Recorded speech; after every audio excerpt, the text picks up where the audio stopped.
2 + 2 4. We have 8a to b is equals to 1 to 6. 5 divided by 5 is equals to 0. Manthura has this much rupees. How will she get? 13 rupees she will get. Maharaja Vikram get how much rupees from this? 4 rupees. ये सारा रटना पड़ेगा, सारा हो जाए.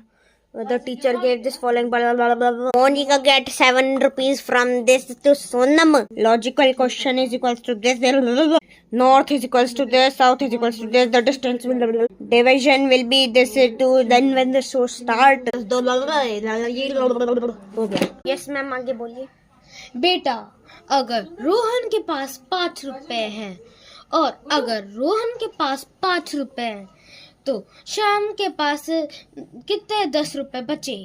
अबे ये तो सिलेबस में था ही नहीं. आज तो सिलेबस ले लिया मैडम जी ने. में पूरा सारा काम हो गया.